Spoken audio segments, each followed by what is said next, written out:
Hoje, BD Ciência encerra 2017, o seu primeiro ano de existência, com essa 39ª edição, 29ª com versão também em vídeo. Foi um ano propício para a estreia de uma coluna de educação para as mídias que busca interações mais informadas, críticas e reflexivas com a própria mídia e também com o conhecimento e a prática científica. Nessa última edição do ano, eu, Mariana Pezzo, faço uma brevíssima retrospectiva de 2017, já olhando para 2018.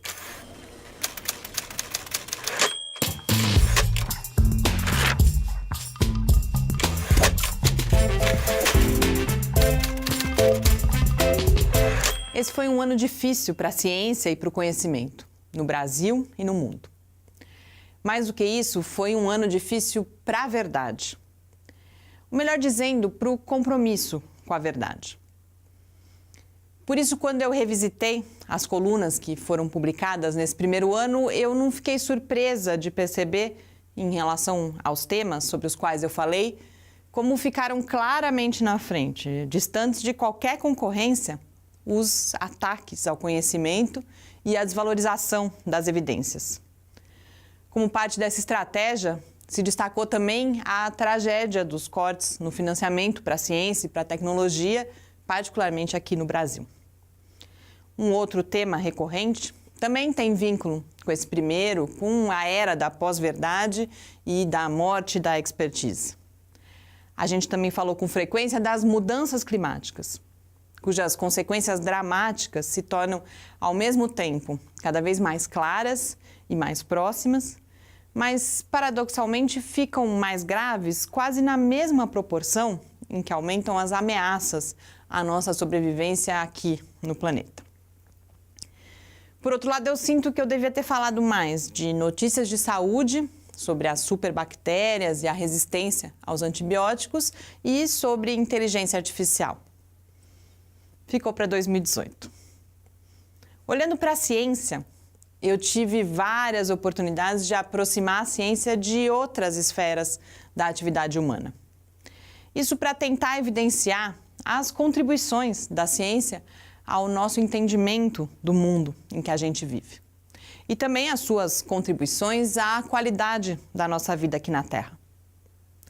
Mas também para tentar enfraquecer o mito de que a ciência é neutra, que ela é alheia aos interesses e às paixões humanas.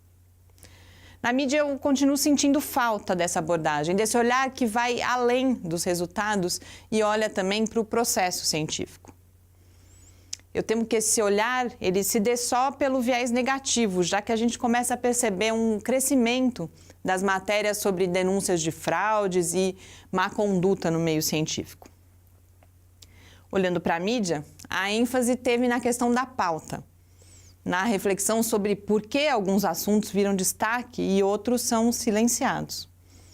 E na atenção ao recorte da realidade que é feito pela mídia e ao papel das palavras na configuração das narrativas.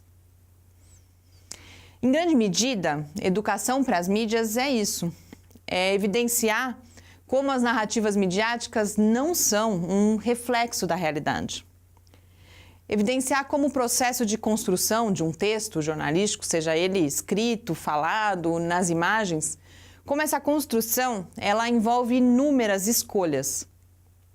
E oferecer subsídios à reflexão sobre como essas escolhas elas se relacionam com o contexto social, econômico, cultural e político em que a gente vive.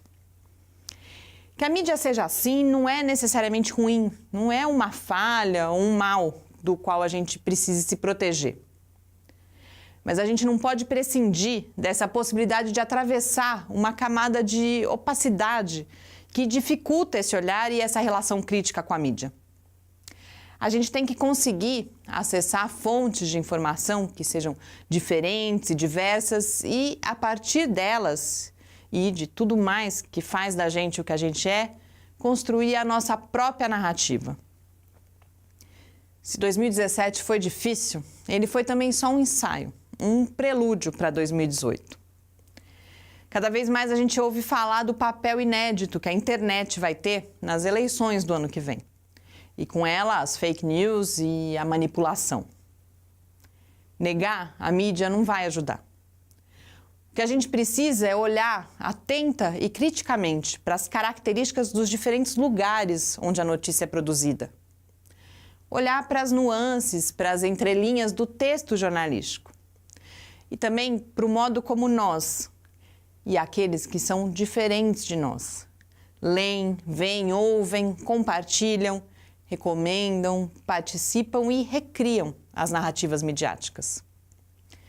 Não existe uma régua, uma regra que nos permitam diferenciar fácil ou automaticamente fato de não fato, verdade de mentira.